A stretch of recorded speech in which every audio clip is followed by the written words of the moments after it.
Imagine staring at a living, breathing tree, a masterpiece of horticulture that you have been meticulously pruning, wiring, and shaping for, well, 40 years. 40 years of your life poured into a single All organism. right, 4 decades. And you realize it is still not finished. Never really is it? No, exactly. But now imagine that the only way to truly complete this decades-long project, to give it the frame it absolutely demands, is to lock it inside a piece of mud that has been blasted in a kiln at over 1,000 degrees Celsius. It sounds almost counterintuitive when you put it like that. It really does. But welcome to today's deep dive, where we are looking at that exact highly volatile intersection of organic growth and ceramic permanence. And the tension there is really what makes this entire field so compelling for you to explore. I mean, you have the incredibly slow, unpredictable cellular growth of a tree, Yeah. juxtaposed with the sudden, violent, immutable permanence of fired clay. So today we are looking at the 50-year legacy of Dan Barton. Yes, he is widely recognized as a pioneer of British bonsai. But to genuinely understand his influence, you really have to look at him as a disruptive visual artist. Not just a gardener, then. No, not at all. He took the intensely traditional, highly formalized Asian aesthetics of bonsai ceramics and completely fractured them. He used a distinctly Western painterly approach to raw clay. Which is fascinating, especially when you look at his origin story. It doesn't sound like the typical path for a master of British bonsai. Right, he wasn't born into a long lineage of Japanese potters or anything. Exactly. Dan Barton was born in Hong Kong in 1938, the youngest of 13 children. Wow, 13. Yeah. And he grew up in these bustling, chaotic local markets where he first saw bonsai trees. He was captivated by them as a child. But he didn't actually start working with them then, did he? No, he assumed the craft was this impenetrable ancient secret, completely out of his reach. He actually didn't attempt to cultivate his own bonsai until 1969. After he'd already moved to the United Kingdom? Right. And even then, he was only pushed into it by a student friend. He had zero formal horticultural training. Which means he was entirely self-taught in the botany, the pruning, the wiring, all of it. Yeah, just figuring it out as he went.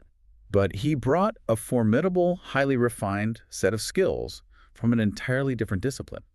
I mean, he was trained as an art teacher. Right. He eventually became a senior lecturer. Yes, and the head of the photographic department at Bristol Polytechnic, which is now the University of the West of England. So his professional life was anchored deeply in graphic design and applied photography. Exactly. And when you study photography and graphic design at that level, your brain is just, well, it's rewired to process visual hierarchy. Oh, absolutely. You spend your life looking through a viewfinder, hyper-aware of negative space. Right. Defining focal points, analyzing how light rakes across a texture. And framing the shot to aggressively exclude anything that distracts from the subject. And composing a bonsai is effectively the exact same process. Yeah. It's just painfully slow.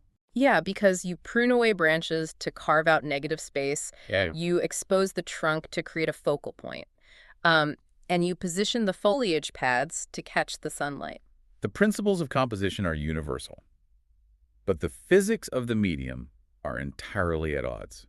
How do you mean? Well, think about it. Photography is inherently flat. It is a two-dimensional representation of a fraction of a millisecond. Just a frozen moment in time. Right. But bonsai is a four-dimensional sculpture. It exists in three physical dimensions, and it moves through the fourth dimension of time. Because it's alive. Exactly. It's constantly growing, shedding leaves, thickening its bark. So Dan had to translate a visual language built for instant static capture into a medium that never actually stops moving. And his photographer's eye, which was obsessed with composition, immediately noticed a glaring deficiency in how bonsai were being presented in the UK back then. Right, during the early 1970s. Yeah. If the tree is the subject of the photograph, the pot is the frame. That makes perfect sense. And for a head of photography, presenting a 50-year-old masterpiece of nature in a terrible mass-produced frame is just completely unacceptable. Oh, it would ruin the whole composition.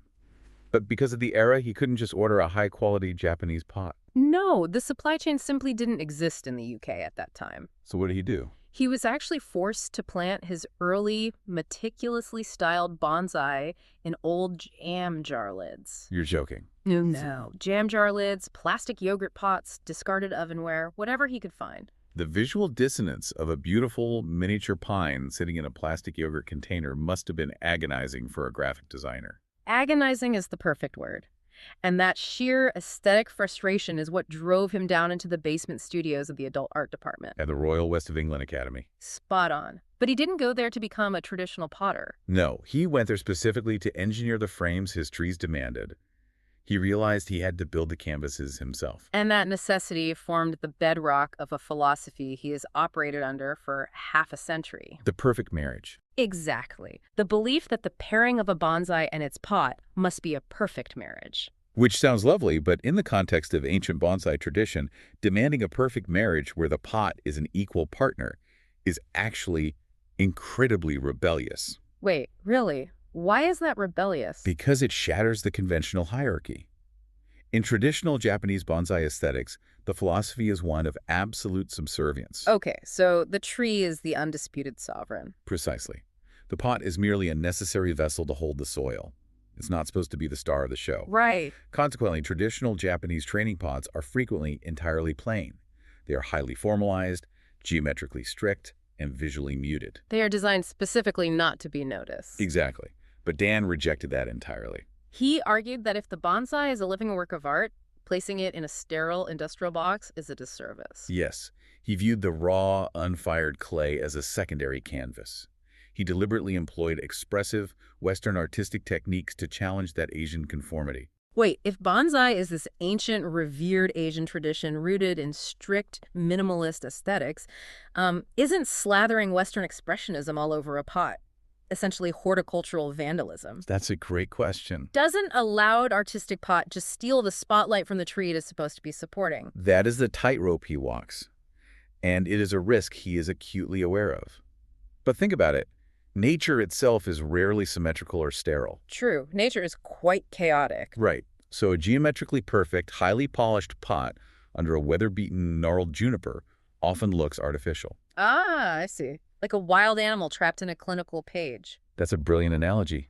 Dan balances the risk of overshadowing the tree through his physical interaction with the clay. He doesn't manufacture these pots. He describes the process as feeling the pot into shape, doesn't he? He does. By relying entirely on his hands rather than rigid industrial molds, the pot retains a rugged, earthy harmony. So it might be an independent artwork, but it is born from the same organic chaos as the roots of the tree. Exactly. But that organic chaos requires immense manual labor. The construction process is fascinating, primarily because it completely bypasses the tools we normally associate with ceramics. Right, because he works side by side with his wife, Cecilia. Yes, his wife of over 60 years. It's a deeply collaborative physical process. I read that Cecilia often takes charge of shaping the accent pots. The Bois d'Ol Chalon. Yeah, those ones. The smaller companion plants displayed alongside the main bonsai, while Dan focuses on the larger architecture and the glazes. And together, they guarantee that no two pots are ever identical. To maintain that guarantee, they completely reject the potter's wheel, don't they? They do, and they reject slip casting as well. I mean, the wheel uses centrifugal force to pull clay up quickly. It naturally produces perfect, symmetrical circles. And slip casting is pouring liquid clay into a plaster mold for mass production. Exactly. Both methods yield uniformity.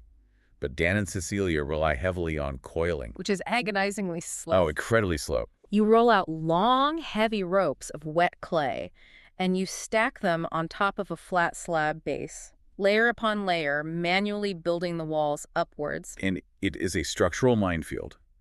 Without the centrifugal force of the wheel keeping the walls perfectly centered, you are fighting gravity with every single layer. Because wet clay, the greenware, contains a massive amount of water. Right. It's incredibly heavy and highly plastic. If you build the walls too quickly, the sheer weight of the upper coils will cause the lower coils to sag. Or warp, or just collapse entirely. Exactly. So you have to constantly step back, measure the profile, monitor the drying time of the lower sections so they can actually support the weight of the new additions. And you have to meticulously blend the coils together, right? So no microscopic air pockets are trapped inside. That is crucial. If an air bubble gets trapped between two coils, the air will expand rapidly in the intense heat of the kiln. And the pot will literally explode. Yeah, taking out everything else inside the kiln with it. It's devastating. But what's interesting is that when he is blending those coils, dragging his thumb vertically across the stacked clay to seal the joints, he leaves distinct, deep drag marks. He does. A commercial potter would immediately take a rib or a wet sponge and smooth those marks away. Right, until the surface was indistinguishable from a machine-made product. But Dan refuses to erase them. He deliberately leaves the tactile history of the construction visible on the surface. He wants you to see the drag of the human hand. Because he is validating the handmade nature of the object. But ensuring those human marks survive requires brutal physical exertion. Especially on the really large commission pieces. Oh, definitely. A large slab of wet greenware can weigh tens of kilograms. I can't even imagine. Dan works with an assistant to roll out these massive bases and extrude the heavy coils. But once you have built the walls of this heavy wet clay carcass, you encounter a major logistical hurdle. You have to attach the feet to the bottom. Which means you have to flip the entire structure upside down. Which is terrifying. Yeah. You have a 50-pound, water-heavy, highly malleable clay box resting on a wooden board. If you grab it by the rim to turn it over, the walls will just buckle and tear under their own weight. The structural integrity is incredibly fragile at this stage. So the tension in the studio during this phase is palpable. Dan has to position himself on one side of the wooden board, call Cecilia to the opposite side, and they have to synchronize perfectly. They lift and flip the entire board and pot in one smooth, coordinated motion, transferring the weight to a second board placed on top, so the pot is never unsupported. It is a highly choreographed physical partnership just to expose the base. And they go through all of this harrowing physical labor just to work on the feet. Which is something I wanted to ask about. In everyday ceramics, the feet are an afterthought, right? Just a basic ring of clay to lift the vessel so it doesn't wobble on a table. Exactly. So why go to such lengths? Why risk destroying a massive bespoke pot just to spend hours designing the feet? Because in bonsai aesthetics, the feet dictate the visual weight, the stance, and the breathability of the entire composition. The breathability. Yes, a bonsai pot must drain water rapidly to prevent the roots from rotting. And the air needs to circulate underneath to naturally air prune the roots as they grow out of the drainage holes. Oh, I see. So the feet elevate the pot to facilitate that airflow. Precisely. And visually, heavy, squat feet ground a massive ancient tree, while delicate, elevated feet give a slender, elegant tree a sense of lightness. So Dan uses the feet for intense architectural expression. He really does. He has engineered several highly distinct styles. Like his extruded, lozenge-shaped feet for elongated, elegant oval pots. Yes, and he will roll out a thick slab of clay, use a custom-made metal cutter that looks exactly like a baking biscuit cutter to punch out perfect circles. And then slice them in half to create immaculate, uniform, semicircular feet. And then, of course, you have his famously named barley sugar twisted feet. I love those. He takes a thick coil of clay and physically twists it until the surface tears slightly, creating this gnarled, highly textured cylinder. He actually compares them to looking like pork scratchings. It's a very apt description. It creates a jarring, beautiful texture right at the shadow line where the pot meets the polished wood of the display table. But the construction of the walls and the engineering of the feet are merely establishing the raw, three-dimensional canvas. Right. Once the architecture is stable, Dan begins his true surface manipulations. And this is where his photographic background heavily influences the clay, primarily through a signature technique he developed known as mud painting. Now, the phrase mud painting sounds almost insulting to a master ceramicist, doesn't it? It really does. It sounds like throwing wet earth at a wall to see what sticks. But it is actually a hyper-calculated, painterly application of raised clay textures onto the smooth surface of the greenware. He uses palette knives to apply thick, precise dabs of wet clay. It is the exact ceramic equivalent of the impasto technique in oil painting. Oh, like Van Gogh. Exactly like a Van Gogh canvas, where the oil paint is layered so aggressively that it stands up off the canvas in three-dimensional ridges. The paint stops being a color and becomes a sculptural element. And Dan is doing this with raw mud. But crucially, he isn't just looking at the clay he is applying. He is calculating the negative space between the dabs. Because he is designing for shadows. Yes, because bonsai are often displayed under specific directional lighting in exhibitions. So he calculates how those raised bumps of clay will cast microshadows across the surface of the pot, creating an illusion of intense geological age and texture. And he leverages this technique to give the bonsai owner incredible versatility, which is rare in traditional ceramic. Absolutely.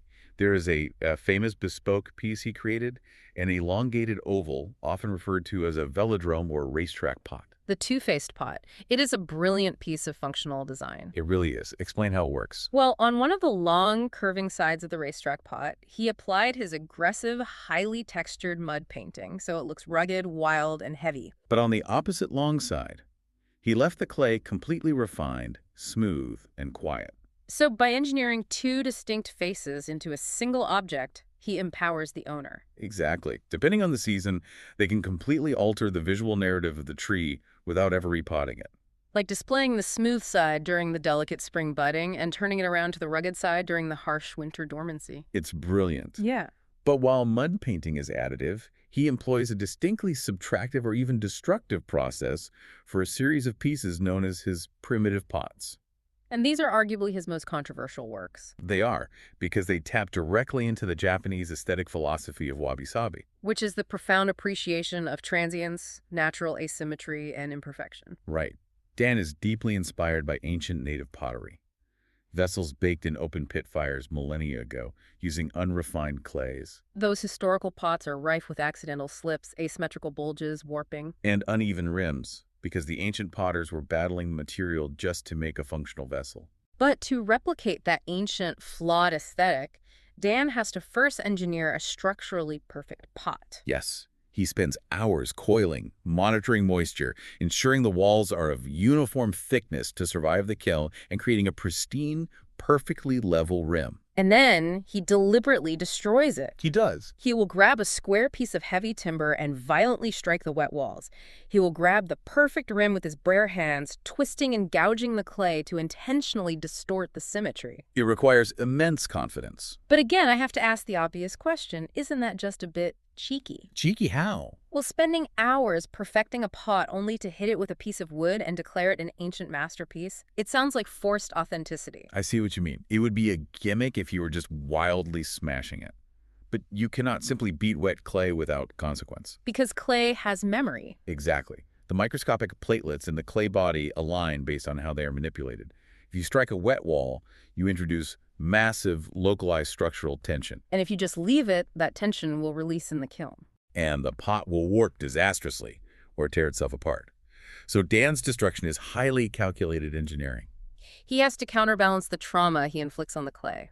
Precisely. Every deep gouge from the timber, every aggressive twist of the rim must be counteracted. If he compromises the tension on the left flank, he has to understand exactly how that will affect the load-bearing capacity on the right flank. So he operates on the principle that every line must relate to its opposite. Yes, he is reverse engineering the accidents of history, which requires an absolute mastery of the material's physical limits. He is destroying the perfection to make the pot look like it evolved organically rather than being manufactured. Okay, so the physical landscape of the clay is established. But the final, and undoubtedly the most volatile layer of Dan Barton's art is the application of glazes. It really is.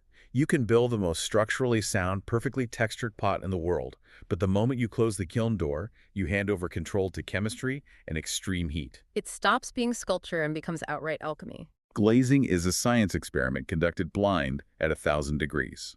And Dan's signature glazes are legendary within the European bonsai community. Because he formulates them with a deep understanding of botanical aesthetics. His most famous development is arguably the gunmetal red. Which isn't just a coat of paint, it is a highly complex, multi-fired matrix of metallic oxides. And when it emerges from the cooling kiln, it doesn't look like glass. It yields these incredibly somber, heavy metallic hues. It looks like oxidized iron or ancient rusted weaponry. Yes, and there is a strict horticultural necessity for that specific aesthetic weight. Because in bonsai, the species of the tree dictates the visual requirements of the frame. Exactly. Consider an ancient conifer, a weather-beaten Scots pine, a juniper, or a larch. These trees symbolize endurance. They represent survival against harsh alpine winds and freezing winters. They feature dark, dense needles and deeply fissured, flaking bark. So if you plant a rugged 400-year-old pine tree in a highly reflective, bright lime green ceramic bowl, the composition instantly becomes comical. Oh, completely. The pot would just shatter the illusion of ancient endurance. Right. Conifers demand visual gravity. They require subdued, earthy tones, raw umbers, dark grays, oxidized rusts, and gunmetals. And the gunmetal red glaze provides a brooding, heavy anchor that supports the visual weight of the old tree without ever competing with its foliage for attention. However, on the opposite end of the botanical spectrum, you have deciduous species, or flowering and fruiting trees, Like a Japanese mountain maple that erupts into brilliant crimson foliage in the autumn. or a delicate crabapple tree covered in pale white blossoms. Those trees possess a very different visual energy, and they can support, and indeed require, brighter, more active glazes. A smooth, pale, celadon blue pot beautifully complements the fiery red leaves of an autumn maple through color theory contrast. Exactly.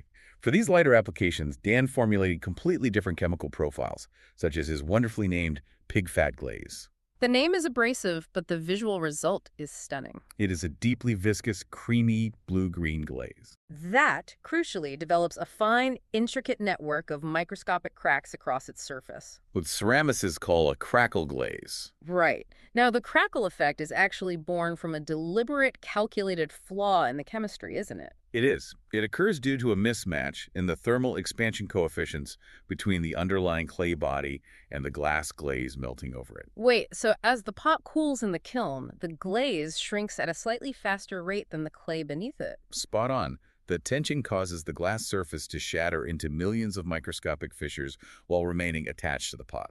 But when a pot with a white dolomite crackle glaze comes out of the kiln, those microscopic fissures are practically invisible. Yes, the pot simply appears pristine white. And in traditional ceramics, potters will wait decades, allowing atmospheric dirt, tannins from the soil, and repeated watering to slowly seep into those cracks, naturally highlighting the network over generations. Dan, however, refuses to wait a century for his pots to look mature. He developed an ingenious technique to manipulate time. The sumi ink trick. Yes. He takes Japanese calligraphy ink, specifically sumi ink, which is an incredibly dense, carbon-based pigment. And he vigorously rubs it across the pristine, newly fired white pot. The entire vessel turns stark black. And then he rapidly washes the surface with water. Right, and because the surface is glass, the ink washes away entirely. But the sumi pigment particles are so incredibly fine that they have already penetrated deep down into the microscopic fissures of the crackle. So when he wipes the pot clean, the surface is white again, but the entire intricate network of shattered glass is permanently stained black. It forces a century of patina into a 5-minute process. And this is where we see his photographic background asserting itself in the ceramic studio. Oh, so? Well, he's not treating the glaze merely as a protective finish. He is treating it as a reactive surface, exactly like photographic paper in a darkroom. Oh, wow. He applies a chemical agent, the sumi ink, to develop the hidden image of the cracks, forcing it to appear instantly. Exactly. It is a brilliant synthesis of his two primary disciplines. That willingness to cross-pollinate ideas and rebel against limitations leads us perfectly to the story of the Fayaki Rebellion. It is perhaps the clearest example of his creative stubbornness. The story goes that Dan was watching the Japanese television channel NHK, and he viewed a documentary detailing the creation of traditional igiyaki pottery. Right. And igiyaki pots are revered because they are fired in massive traditional wood-burning kilns known as anagama. And the environment inside a wood-fired kiln is pure, violent chaos. Oh, absolutely. The wood ash is swept up in the drafts, flies through the kiln chamber, lands on the raw pots, and melts at extreme temperatures to create these incredibly subtle, unpredictable, natural ash glazes. But operating out of his studio in Bristol, Dan relied on a modern electric kiln. Electric kilns are highly efficient, clean, predictable, and completely static. There are no drafts and no flying ash. So he knew with absolute chemical certainty that an electric kiln could never replicate the smoky, nuanced subtlety of an igiyaki wood-fired pot. A lesser artist would accept the technical limitation and focus on what an electric kiln does well, which is uniformity. But Dan decided that if the equipment denied her subtlety, he would completely abandon subtlety. He initiated an aesthetic rebellion against the impossible standards of wood-fired restraint. He began violently applying clashing, hypersaturated colors. He threw splashes of wild, volatile oxides onto the clay, Intentionally dripping highly reactive glazes over one another to see how they would fight in the heat. He engineered a completely new, unstable, almost psychedelic style of bonsai pot simply for the sheer joy of defying expectations. And he named this wild style Fayaki. which translates roughly to Feylandware or Fairylandware. He leaned entirely into the chaotic potential of his own chemical mixing, turning the sterile predictability of the electric kiln into a canvas for violent color. However, while the explosive glazes of Fayaki and the aggressive textures of the primitive pots are wildly creative, we must ground this discussion in the physical reality of horticulture. Because a bonsai pot is not merely a decorative sculpture resting in a gallery. No, it must serve a vital, unrelenting physical function for a living organism. It is the ultimate expression of functional art. The pot must regulate soil temperature, shielding delicate capillary roots from lethal winter frosts. It must drain water efficiently to prevent anaerobic bacteria from rotting the root system. And fundamentally, it must physically anchor the tree against the elements. Dan is not just playing with clay. He is constantly solving complex structural engineering problems. The clearest example of his engineering prowess is his approach to the semi-cascade bonsai style. Right. The semi-cascade, or full cascade, is styled to mimic a tree clinging desperately to the face of a sheer alpine cliff, its trunk reaching downwards to escape the shade and find sunlight. Visually, the drama is spectacular. Physically, the physics are an absolute nightmare. Because the mechanics of a cascade completely subverts standard center of gravity equations. Exactly. The massive trunk does not grow vertically. It sweeps drastically out over the rim of the pot and plunges downwards. Which means the vast majority of the tree's physical weight, the dense wood, the heavy foliage pads, and the water held within the leaves, is suspended entirely outside the footprint of the pot. It creates a massive, unbalanced lever. If a strong gust of wind hits that hanging foliage, or if heavy, wet snow accumulates on the downward-reaching branches during winter, the leverage will easily overcome the weight of the pot. And the entire composition will tip over, shattering the ceramic and potentially killing a 50-year-old tree. So how does Dan fix that? He anticipates this kinetic load during the initial coiling phase. When he constructs a pot specifically intended for a cascade tree, he fundamentally alters the architecture. He deliberately extrudes much thicker, denser coils of clay. He builds the walls significantly heavier than a standard pot of the same dimensions. He is literally engineering heavy physical ballast into the base to counteract the leverage of the hanging branches. He gives the pot intense physical gravity to fight the tree's inherent desire to fall over. Yes, and his structural solutions go beyond mere weight. He innovated a completely hidden tie-down system.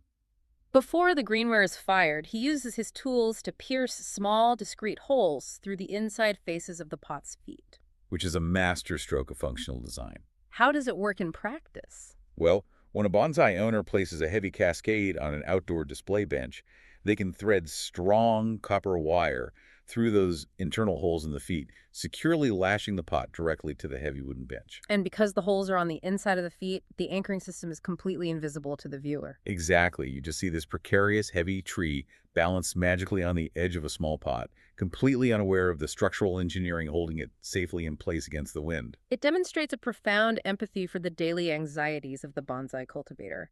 He is designing solutions for extreme weather, not just gallery lighting. And he often combines that pragmatic engineering with a wonderful sense of humor and narrative. Consider his drum pots. These are deep, round pots designed to emulate the aesthetics of traditional Japanese taiko drums. The defining feature is a series of small, raised clay studs running around the upper and lower rims, representing the heavy metal rivets that stretch the animal skin across a real drum. Now, in formal Japanese ceramics, those studs are mathematically precise, evenly spaced in immaculate rows. But Dan, constantly pushing back against rigid formality, will often create drum pots where the studs are applied with utter haphazardness. Some studs are clustered tightly together, others drift slightly higher or lower on the rim.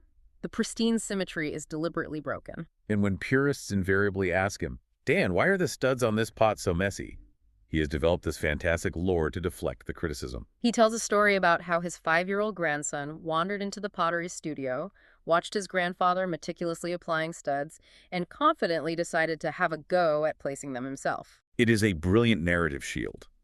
He uses a charming story to disarm the critic, while secretly satisfying his own artistic compulsion to disrupt formal geometry. But creating hundreds of uniform little clay studs, whether placed neatly or haphazardly, presents a deeply frustrating physical challenge. Wet clay acts like industrial glue.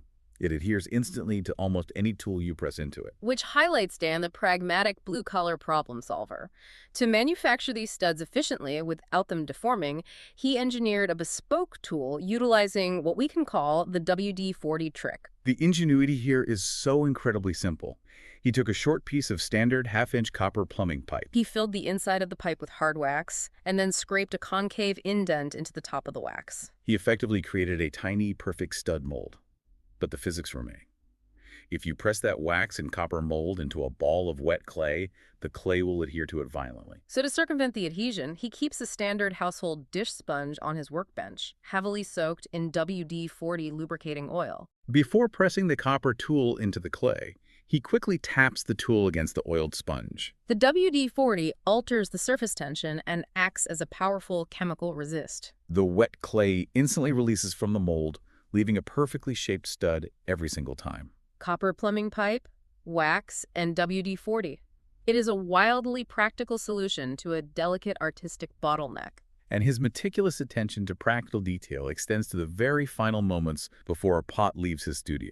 The source material highlights his habit of applying felt pads. Which seems like a mundane detail, but it speaks volumes. When a high-fired stoneware pot comes out of the kiln, the underside of the feet are unglazed. They are essentially raw, abrasive rock. And in high-end bonsai exhibitions, these pots are frequently displayed on antique, highly polished mahogany or rosewood tables. If you drag a heavy stoneware pot half an inch across one of those tables to center it, you will carve deep, permanent gouges into the wood. Dan anticipates this. Before any pot is shipped, he meticulously measures and glues small, durable felt pads onto the unglazed feet. It is a minor addition, but it demonstrates a profound respect for the end user and the wider exhibition ecosystem.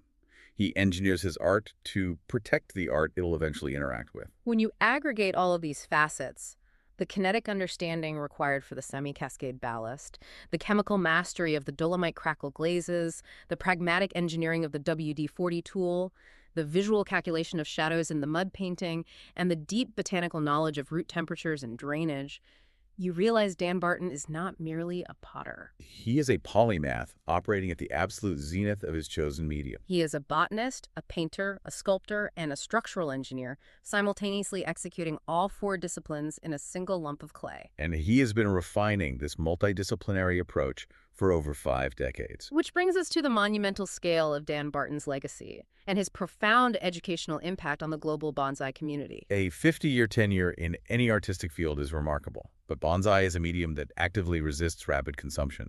It literally measures success in decades and human generations. To remain relevant and innovative for half a century means he has outlasted passing aesthetic trends. He has watched delicate saplings. He styled mature into ancient, towering masterpieces, and he has fundamentally altered the trajectory of the art form in the Western world. His drive to educate and build community started very early.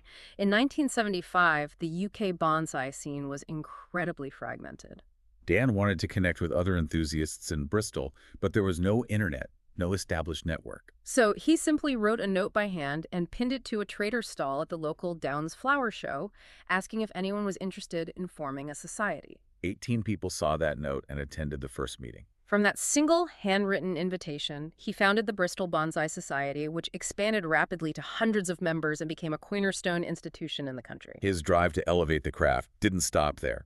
He went on to found the Association of British Bonsai Artists, fiercely advocating for bonsai to be recognized not merely as gardening, but as a legitimate high art form. His authority became unassailable.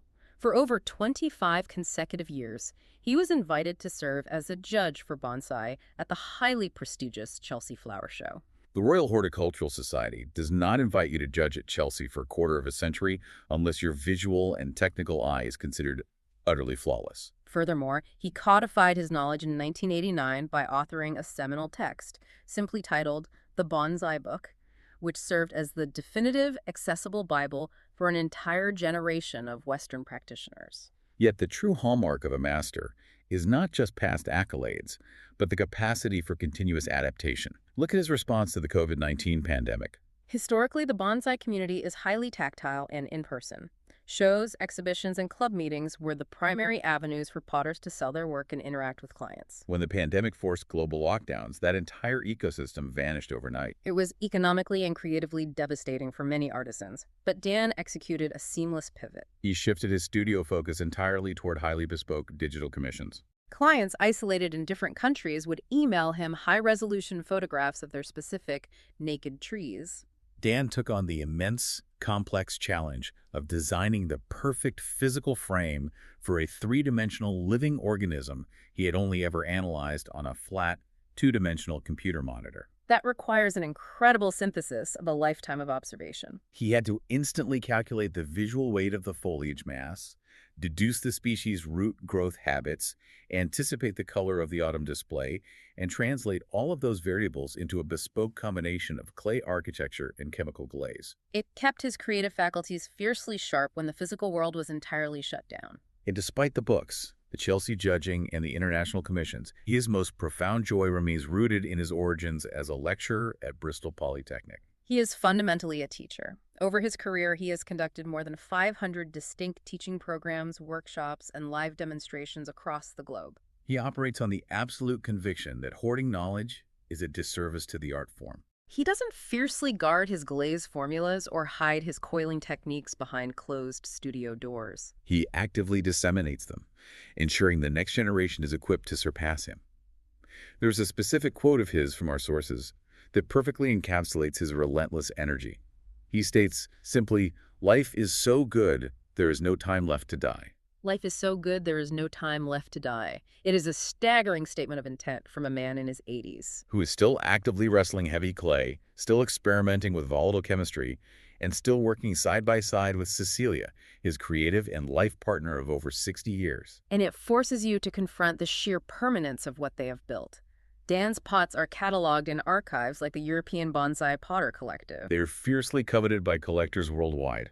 Because they are forged in extreme heat, they're literally transmuted into stone and glass. Barring physical destruction, they will outlive all of us. They will undoubtedly outlive the current trees planted inside them. Decades from now, long after the original tree has perished or been moved, those pots will be passed down to new cultivators, housing entirely new organisms, continuing to frame nature for generations yet unborn. It is a legacy carved immutably into the earth itself. So to bring this deep dive to a close, let's briefly survey the immense landscape we have covered. We have tracked the evolution of a young boy captivated by the markets of Hong Kong, to a highly technical graphic design and photography lecturer, to an undisputed pioneer of global bonsai ceramics. We have seen how his trained photographic eye refused to accept the subservient blandness of mass-produced commercial pots. We have explored how he fractured rigid Eastern traditions with expressive Western aesthetics, engineered structural ballast for cascade trees, manipulated shadows with mud painting, Forced artificial aging with sumi ink, and rebelled against the limitations of electric kilns with the explosive colors of Fayaki. His entire career is a testament to relentless curiosity and the refusal to respect artificial boundaries. He looked at the hard lines separating the living tree from the fired mud, and he spent 50 years relentlessly dissolving it, until the two became indistinguishable. And as we sign off, I want to leave you, the listener, with a final thought to consider, a concept that builds on everything we've analyzed today. Consider the fundamental paradox of this art form. A bonsai pot is forged in the extreme, violent heat of a kiln. In that inferno, its physical shape, its structural tension, and the volatile chemistry of its glaze are locked permanently into static glass and stone. It will never change its form again. Yet the bonsai tree planted inside it is a hyperactive living organism.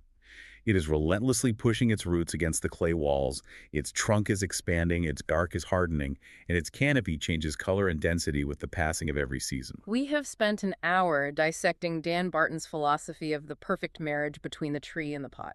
But how does any marriage survive when one partner is rigidly, permanently frozen in time, and the other partner literally never stops changing? Perhaps the true underlying genius of a Dan Barton pot isn't merely how beautifully it frames the tree on the exact afternoon it is planted. Perhaps his real genius lies in how that static piece of clay is intuitively engineered to endure, adapt, and continually complement a living, shifting organism as it ages over the next 100 years. A marriage where the rigidity of the frame somehow gives the picture the space it needs to breathe. Thank you so much for joining us on this deep dive. Keep looking for the profound engineering hiding in the everyday world around you. And the next time you see a potted plant, take a moment to look past the leaves and examine the canvas holding it all together. Until next time.